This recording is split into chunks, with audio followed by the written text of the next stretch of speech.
Our last panel before our keynote is on activating the financial sector. And for those of you who think this is a little bit dry and boring, you are in for a wonderful surprise.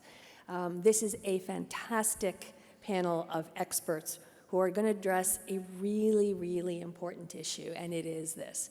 A lot of the work that I do in my day job is combating human trafficking around the world.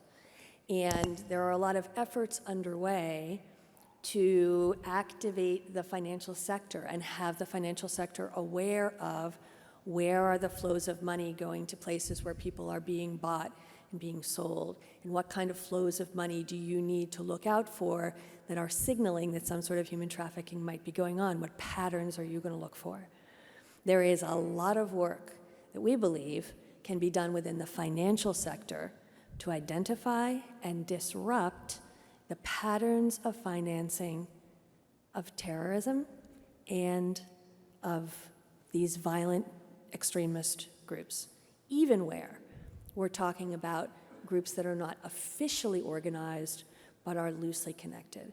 We think there is tremendous power in prevention to be found in the financial sector, and we have some experts who are going to begin to draw that map for us.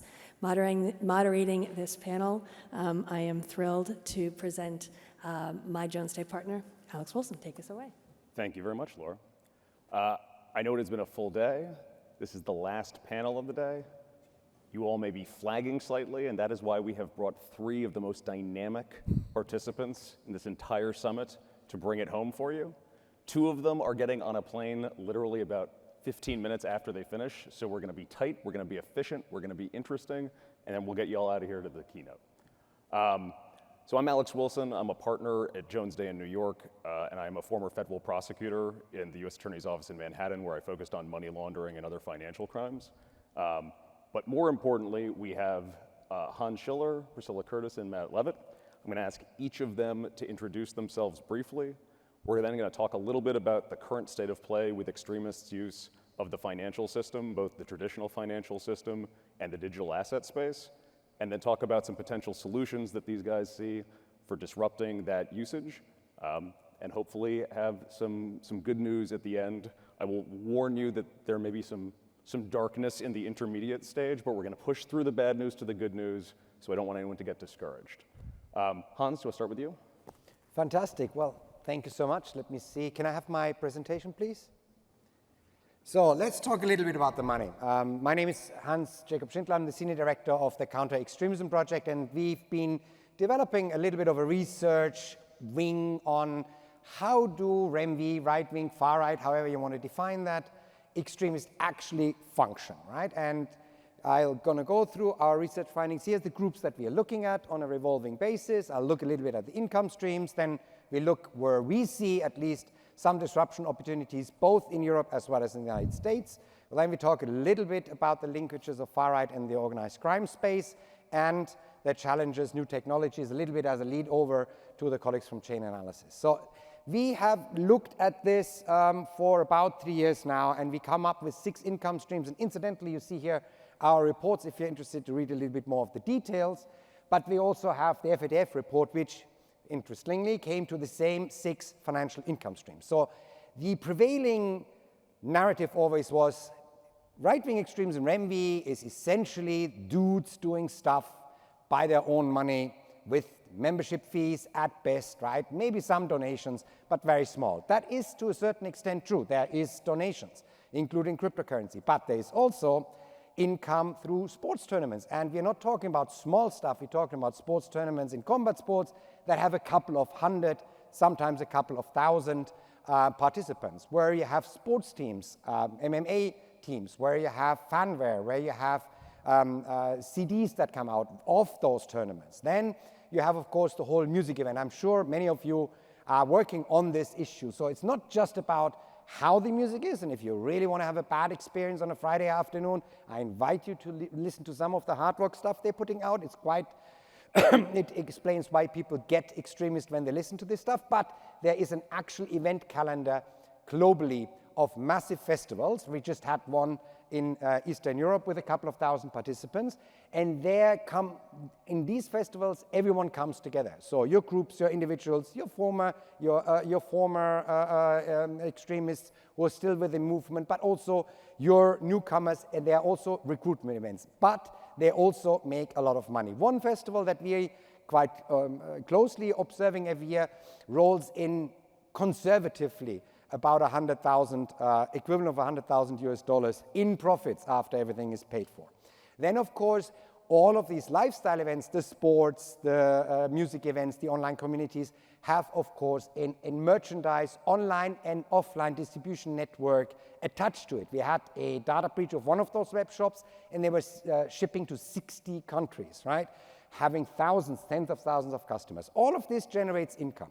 So much so that, particularly here in the United States, but also increasingly in Europe, you do have actual real estate investments. There is so much money that you now buy real estate not just in order to have your own private space where you can have your conference and your meeting and your militia training ground or your festival with the music or the MMA tournament, but also simply as an investment tool in growing in areas where real estate prices are growing. And then, of course, I'll get to that a bit later in the presentation, you have a clear connection to some parts of the networks to organized crime. So what I'm outlining here is to think about this as a network. Yes, targeting the individual actors is a really, really important task that law enforcement should do. But these actors are not like the Unabomber. They don't sit in a cabin cut off from the world. They exist in an ecosystem that costs money, and that generates money to cover those costs. And that's what the idea is, what we should tackle here. Because when you look at what is these commercial structures, and this is a big music production and distribution company that we had the fortune to actually get the actual financial flow data, what you can see is they're distributing profits between different parts of the business, between different accounts, including their private accounts, not because they like to move money back and forth, but because they like to reduce the profits that show up on the balance sheets of the company in order to pay less taxes. So it's a really simple tax, I would say, I'm not a lawyer, tax optimization, others would say tax avoidance scheme, that offers an opportunity. Because if you think about it in ideological terms, if I want to bring down the system, the last thing I'm really thinking about is how I can get more of my taxes to that system. I'm trying to avoid this. So we've seen this pattern also with other other commercial entities in that space. So there is a clear opportunity here, should there be a political decision to do so, to actually look at this not as a REMV financing company, but as simply as a company who avoids taxes in a pretty obvious way, right? And there's potentially even some money laundering connect, because that company is also contacts to the groups that are actually cooperating with organized crime. And there's we had done this for the German Foreign Ministry in 6 different countries to see where these connections are. And there's really a 3-stage mode of cooperation. So the one is the well-known thing that everyone had talked about, the crime-terror nexus in the terrorism space, is they have your crime group and you have your terrorism group, and they provide services to each other. One needs the arms, the other needs the violence, and so they simply cooperate. The second mode of cooperation, prevalent also here in the United States, when you think about outlaw motorcycle gangs that are right-wing or right-wing supremacist US prison gangs, is that you have a hybrid organization.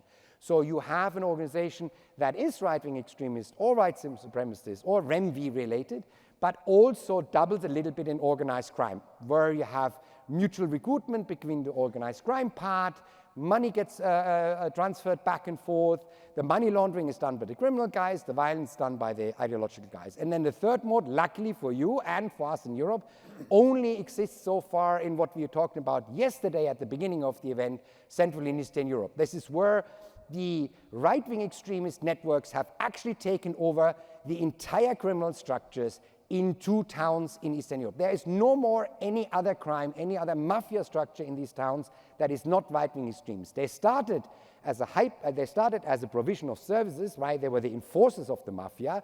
Then they became a hybrid organization, and then in a very classic gang-related competition, they just killed everyone in the leadership of the mafia, and they now are the mafia. The problem with that kind of organization is that you now have a mafia structure that is not just bound by the profit motive, but bound by a common ideological goal to make as much money as possible for the common cause of the network and transfer it onwards, which means law enforcement in these two towns has a real bad time getting any kind of informants inside, because it's really hard to cut someone out if he's ideologically motivated. So you have very little disgruntled members. Here too, at least in the hybrid organization space, there's opportunities for disruption. Now, finally, let me come to the new technologies. I'm sure you've heard this a million times. Of course, crowdfunding platforms are still a way that this is financed. And so here we have a lot of user data that the financial industry doesn't have, because they only get the data when they onboard the customers and when they repeat the KYC process, or when there's a significant change in the customer relationship.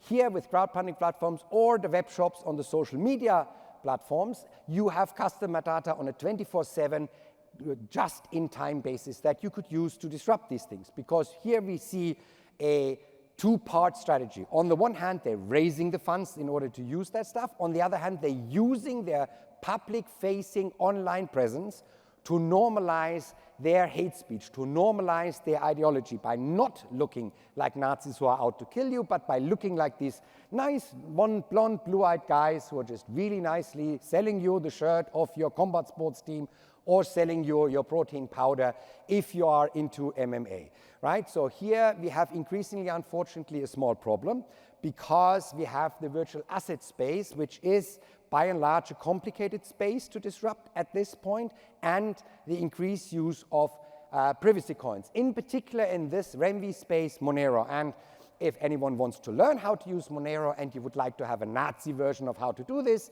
here's the handbook that an American neo-Nazi group has put out on how to use Monero. So you don't have to go through the whole technical stuff, you have it in the ideological version.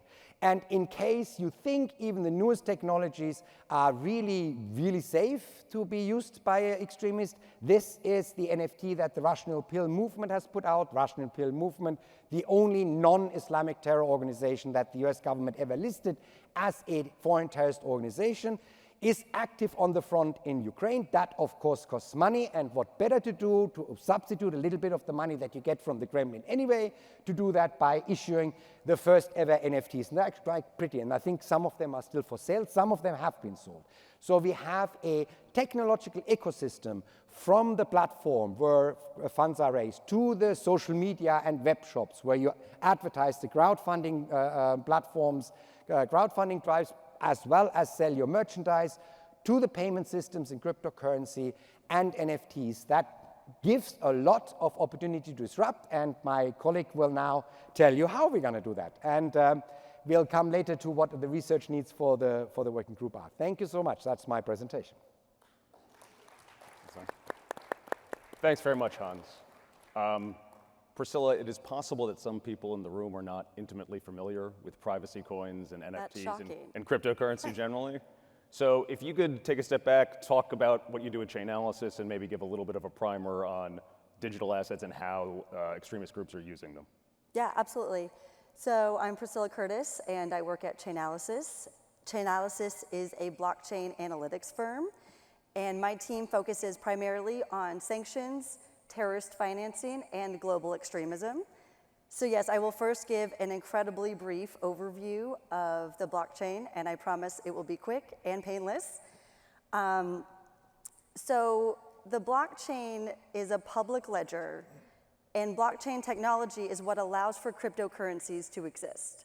And a cryptocurrency address is going to appear as a list of numbers and letters. So blockchain analytics takes those addresses and then maps them to real-world entities.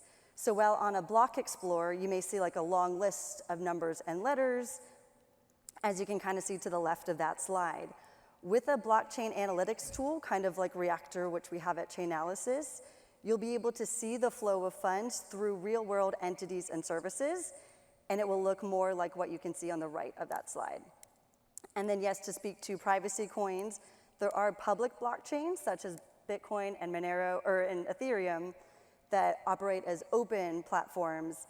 And then there are private blockchains which operate as closed databases. And Monero is an example of that. These are often referred to as privacy coins. So now you're all experts, so let's go into if and how these groups are even donating and accepting donations through cryptocurrencies. Crypto can be very appealing to these groups because while some of them are still raising funds through fiat or through privacy coins like Monero, oftentimes our research has shown that they are leveraging cryptocurrencies that can be traded on public blockchains. Also, they are commonly posting their addresses on their social media platforms, on their websites, and other open source platforms. So through our open source research, as well as through partnerships with other organizations, we can build a really expansive database of all of the actors that are donating or accepting donations through cryptocurrencies. So why have they chosen to go to cryptocurrencies? One reason is that some of these groups have been denied access to traditional banking. And as the slide shows a couple of examples, you can see that some of them are even specifically mentioning on their websites that they're accepting through crypto because they have been deplatformed from traditional banking. Also, the ease of borderless transfers makes it very appealing to them, as many of these groups span across the globe, as do their donors. And they also gravitate towards crypto because it is thought to be more anonymous and or easier to track and trace. Fortunately for us, this is not the case, and there is a lot that we can learn and do about these entities based on the transparency of the blockchain. So how we do this, we are able to trace the flow of funds to see where funds are coming from and where they are going to. For a donation campaign, the inbound funds are often donations and the outbound funds are often cash out points. This can provide critical insights into which entities are receiving the largest amount of donations, sometimes in the tens of thousands of dollars, which donors are donating to multiple entities, and where are these entities cashing out their funds? So in other words, which exchanges are they using to turn their cryptocurrencies into cash? And this is oftentimes at mainstream cryptocurrency exchanges.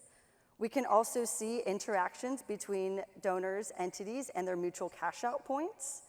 And we can see entities sometimes in other countries sending to one another, which ultimately shows connectivity between the extremist groups and the donors globally.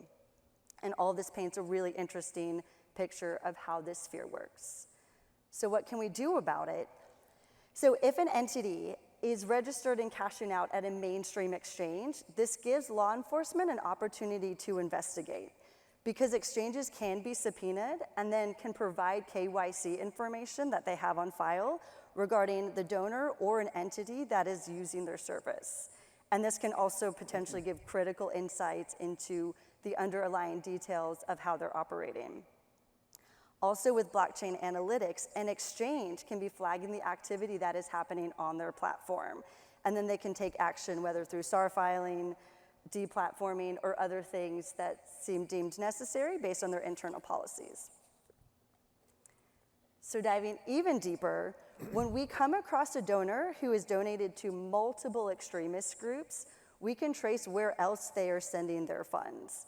So presumably, if you're donating to multiple entities that we're aware of, there's a chance that you're donating to others that we have yet to uncover. So from here, we can use OSINT and research if any of the unidentified addresses belong to similar groups. And this is a really great way to uncover and attribute new extremist groups that maybe were not on our radar previously. And because of the transparency of the blockchain, there's a lot that we can learn and do about how these groups are operating.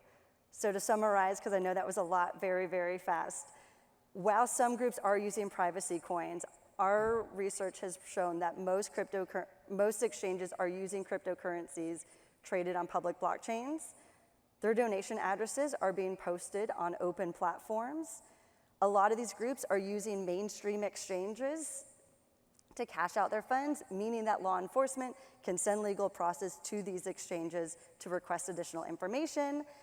And through blockchain analytics and OSINT, we can see how these groups, sometimes even in different countries, are sending cryptocurrencies to each other. And when we find donors that are sending to a lot of donation campaigns, allowing us through OSINT to uncover new groups that they're sending to through mutual counterparty analysis. And ultimately, because the blockchain offers a level of transparency that traditional finance cannot, while these extremist groups believe that they are being more anonymous, the immutability of the blockchain means that their transactions will be there forever, which opens up a lot of new opportunities to look behind the scenes at the way that these groups are sending and receiving their funds. And that's it for me. Thank you very much, Priscilla. Matt, turning to you, given the state of play right now, as sort of Hans and Priscilla have laid out a bit, what do you see as the challenges for either government authorities or the private sector to disrupt extremist groups' use of the financial system? So caveat, I'm going to give you the challenges up front, and it's going to be a little depressing, but then when you give me a second opportunity, I'll tell you how you can be empowered, how we can be empowered to do something about it. So just putting that up front, it's not all bad. But it's going to be real bad for a second, apparently. I think so. Look, when it comes to crypto, when it's not a privacy coin, there's a lot that can be done. Chainalysis and other groups like them are doing fabulous work. But when we look at the nature of domestic terrorist financing, domestic violent extremist financing, hate group financing in the United States, we see something that is a little bit different than what Hans has tracked in Europe. So I started my career at the FBI working counterterrorism, and just to give you some context, pre and post 9/11, if we put in place 3 basic tripwires, and if we knew kind of what your travel was and what your financial transactions were and who you were communicating with, we had it all. And I knew what type of Cheerios, I do, Alex, I know what type of Cheerios you eat in the morning. But then things got complicated. We started seeing HVEs, homegrown violent extremists, lone offenders or small groups. You started seeing very small sums of money, much of which came from legal sources or from people's own accounts. No travel was required, little communication, and when there was communication, it was typically in end-to-end encrypted platforms. But this was still largely in the international terrorism sphere.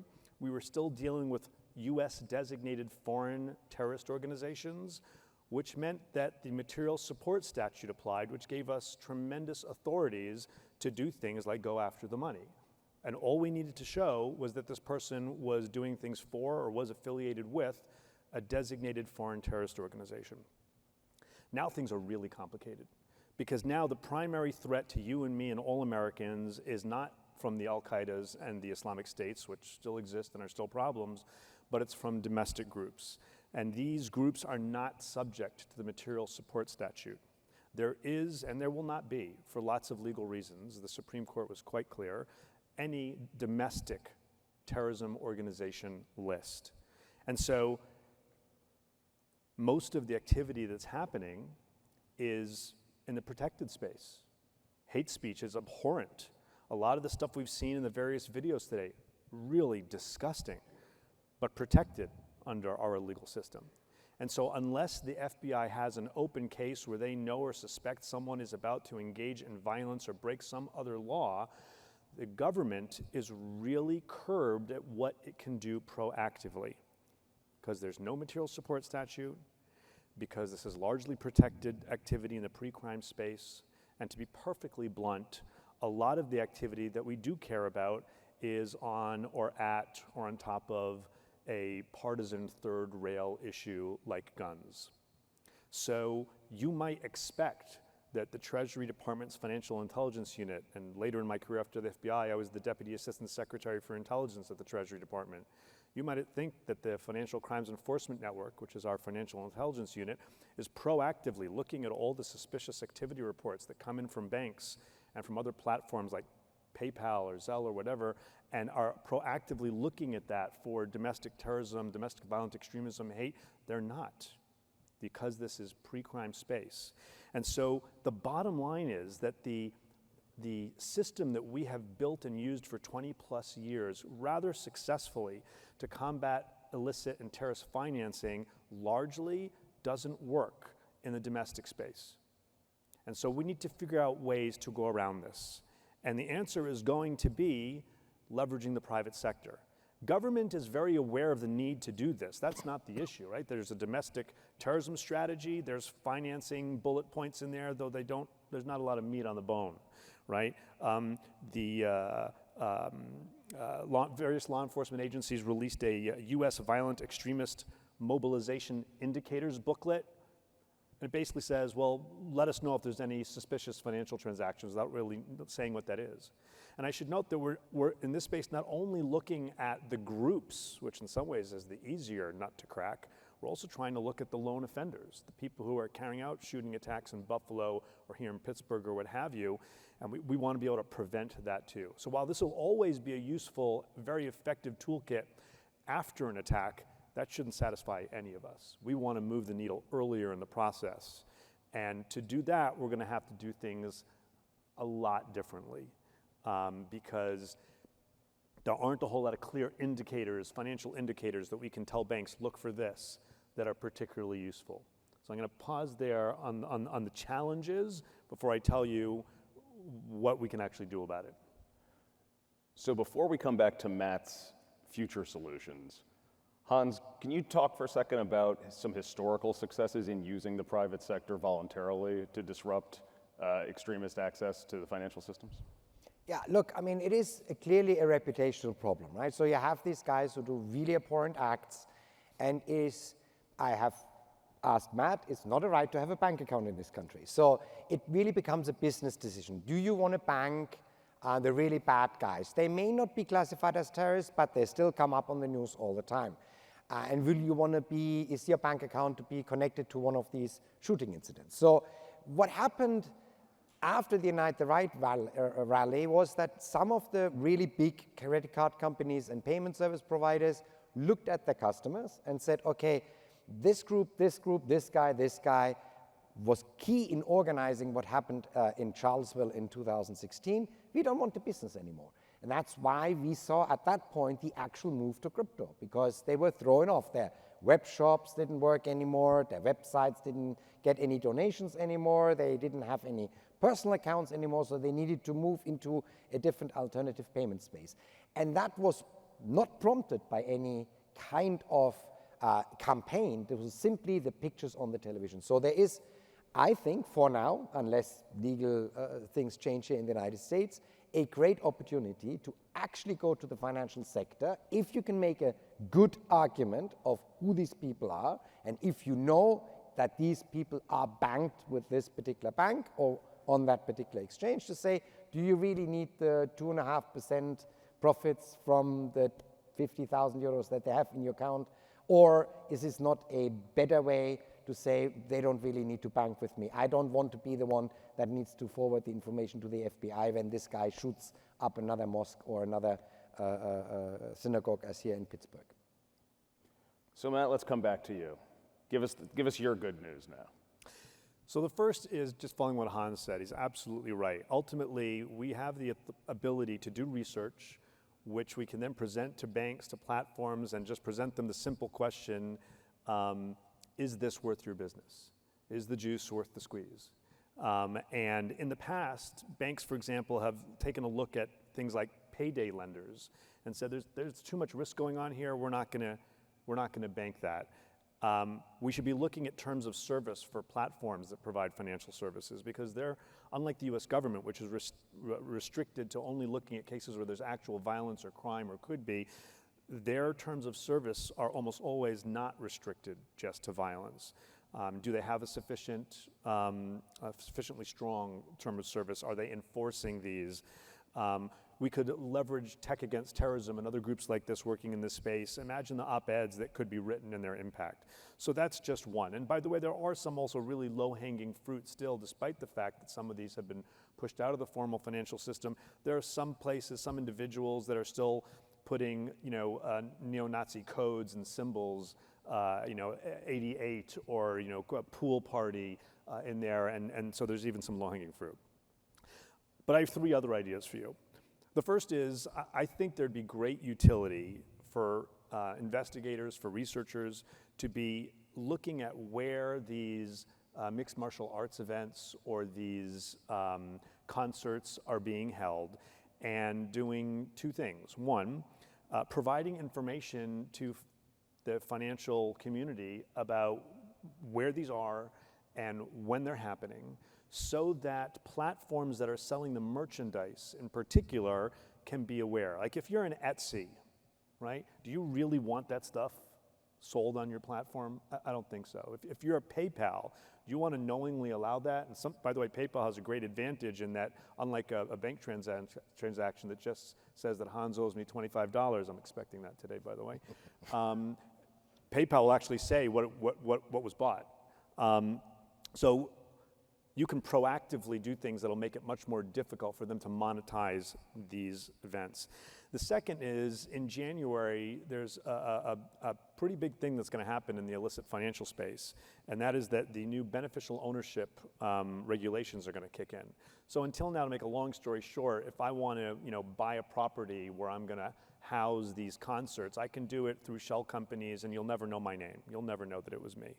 But now there's a beneficial ownership regulatory system that's going into place. People like us won't have access to it. It'll only be something that can be accessed by law enforcement under certain circumstances. But there are things we can do that would help law enforcement and others. You talked about OSINT, open source research. So for example, if we did open source research on these locations, even if we can't ultimately see who owns the properties, but we can see where the properties are, and we write something publicly, people sitting in FBI offices near those places and the relevant offices can then start digging into the beneficial ownership registry and see if there's something there.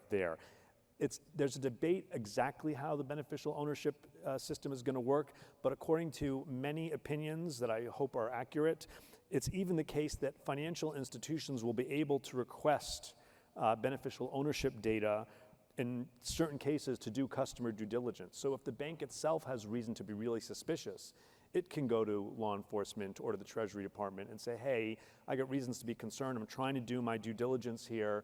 Can you help me out by doing that? You won't be able to get, as the financial institution, the underlying suspicious activity report, but you'll get a summary.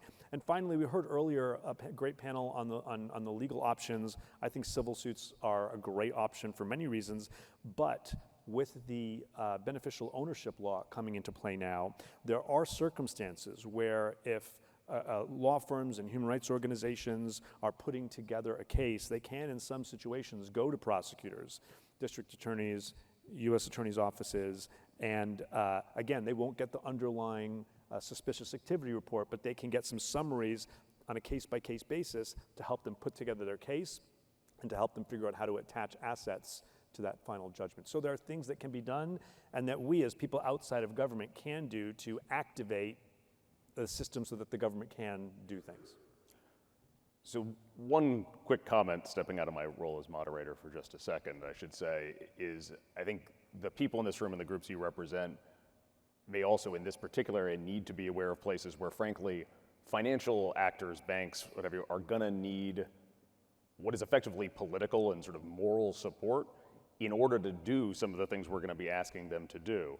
There is an increasing trend in a lot of states, and it's even been considered federally, to restrict banks' ability to cut off customers for reputational reasons. And that has very little to do in its intention with the types of issues we are talking about, but it will have an enormous effect on banks' ability to cut off extremists for reputational reasons without running afoul potentially of state regulators, maybe even future federal legislation. So some of that is already happening, some of it is crystallized. I don't think we are yet at a point where we have, suggestions for what to do about that yet, but I want to put it on people's radar because it is something that I think very few of your organizations would be thinking about organically. It's not an issue in this space, but it could have enormous implications for anyone's ability to persuade private sector financial institutions to voluntarily cut off extremist groups if those types of laws go into effect and if that type of enforcement starts to happen, particularly at the state level. With that aside, Priscilla, anything else, particularly to the crypto space, where you think we are seeing the private digital asset industry take steps to limit extremist groups' use? Have you talked a little bit about what they can do? Are we seeing them do any of that? Yeah, I do think that, I mean, similarly to regular and traditional financial institutions, crypto exchanges can be made aware of the activity that's happening on their platform. And then also, again, like with blockchain analytics, they can see if any of that is illicit and not adhering to like their internal policies. And so, yeah, I think like in some instances, whether it like deplatforming seems necessary or star filing, or there are things that they can do to fight against that, because they do have the options to not allow that on the platform, similarly to financial institutions. So all four of us are members of the Financial Systems Working Group that Laura mentioned at the beginning, and Hans is co-chair. This group has just started. It met for the first time 2 days ago, so I know that we have limited progress thus far. But can you tell the summit what goals the working group is looking to achieve over the next year, and maybe what help people in the room can give? Yeah, I mean, so the idea to say this is a business problem for you is, of course, better if you can actually say what the business problem is. So if in this room there's anyone who works on individuals or looks at groups or at incidents and has come across any kind of financial information, in particular bank account numbers or financial flows, wallet addresses, please, get in touch with us at the working group, me or Alexander, and let us know. Secondly, we do have in the working group a work stream that will try to help local journalists to understand a little bit how financial analysis works, to also raise the awareness of communities of that problem. So if you know local journalists who work in that space and like to work more in that space and like to get a little bit more trained up on how to do actual financial analysis, please send them my way. And then last pro tip for all the community organizers outside there, one of the biggest festivals, these music festivals in Europe happened in Germany, and it had about 8,000 to 9,000 participants from all over the world every single year and the German government had tried to ban that music festival for many years, constitutional reasons, because it's protected space, prevented that, until they got a very brilliant idea. They said, well, alcohol breeds violence, so we're simply not going to ban the festival, but we are going to ban the sale of beer. And they got the community in which, the village in which the big festival was situated on board, and banned the transportation of beer to the festival, and the community bought up all the beer in the next 12 kilometers radius around the festival. Participation went down from 9,000 to 900 participants. So there is some very practical things, because being your neo-Nazi, listening to that music, I couldn't listen to that music without alcohol either. So that is one very simple thing that you can do to bring the down. And since they planned for 9,000 and 900 turned up, they actually ran a massive loss on that festival in that year, and everyone was happy except the ones who didn't have any alcohol for 2 days. So there's things we can do. To put a slightly finer point on the type of information and work we're going to be trying to gather over the course of the next year, as you've heard, a lot of the opportunities here we see in the private sector relate to either encouraging private financial institutions to cut off uses of extremist funding, and potentially, as Matt was alluding to try and have a little bit better picture of what lone extremists or others are using the financial system for in ways that government is perhaps going to be uncomfortable doing for a while. The key to all of that is to have a better picture than at least we are aware of anybody having right now of exactly how both groups and individuals are using financial systems. Chainalysis has been able to do an enormous amount of good work watching the crypto side. I don't think we are nearly remotely as well informed at this point about uses of the traditional financial sector.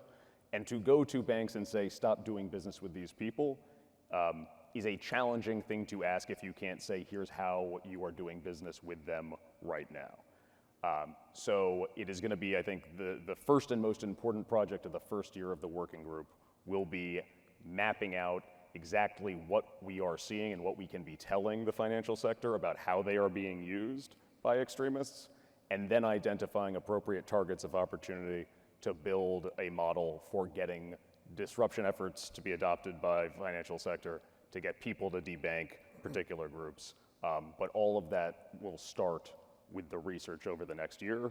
And to the extent any of you can help with that, we would greatly and enormously appreciate it. Hans and Matt both have to jump on a plane, as I mentioned earlier, so they will not be here to talk to you after this panel. But after the keynote, if anyone wants to chat about this and talk to me, I will be waiting outside. I will be around at the cocktail party. Please find me. And otherwise, you can just email the general summit email and say you want to get in touch with me, and our outstanding summit team will put you in touch with me and with Hans and with the rest of the working group. So we hope very much to hear from any of you who have things to contribute. With our remaining few minutes, let me kick one final sort of closing thoughts to each of the panelists. I think I would frame it this way, though feel free to share whatever you think is most important. If there was one thing you'd like to see happen, whether in government, though I agree with Matt that that's probably not where we're going to see it, or with the private sector, that could do the most to disrupt extremist use of the financial system, what would you hope to see happen? What would that one thing be? Why don't we go closest to me and on the way back through to Hans? So Matt? Throwing me under the bus. Look, I've spoken to a lot of people in government recently as I've been thinking about this. And the main thing they're thinking about outside of FBI and other law enforcement driven cases is how can we activate the financial sector? So like here at the conference, we're onto something. And for the most part, the financial sector is receptive if we can give them information that they can act on. There are some government tools that could be leveraged, though. So the U.S. Treasury Department has an authority to be able to kind of convene banks, financial institutions together in a way that they can talk to one another with under safe harbor, protection from liability. Banks need to opt into that, and many have. There even are small groups of certain banks that kind of meet together to share information. That's something that I think works really well, but it could be expanded upon. And I think part of that is outreach to the financial sector in ways that government can't, explaining to them why. Because when the government comes, they really can't say, look, hate speech is terrible, because they're going to be told it's protected. But you and I are not limited by what is completely illegal. We are also able to talk to the banks about things that are just abhorrent and shouldn't be part of the business model and not something they want to be associated with. And they will listen to that. But that is not something that government can do. Again, it's something we can do. Thank you, Matt. Priscilla? Yeah, I think a big thing is just awareness that these groups are using cryptocurrencies and like to raise funds, and that all of that is found through open source. It's out there, it's on their websites, they're begging for donations on every open platform.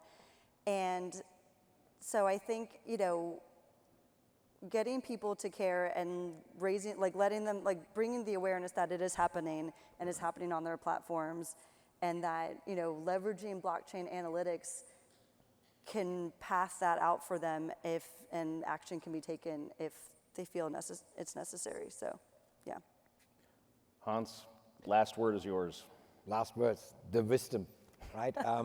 Look, I mean, these are commercial enterprises. Exchanges are commercial enterprises, banks are commercial enterprises. It would be a real success, in my opinion, between now and the next summit if the community in this room sees the potential of what's going on, because they have very good compliance departments. They can do amazing things, but as a commercial enterprise, they do amazing things for stuff they are liable to do or are regulated to do. This is not something they're necessarily regulated to do. So they need outside help. There is a willingness, as we've seen after Charlottesville, to help and not bank these guys, but they're not going to act just purely on their own.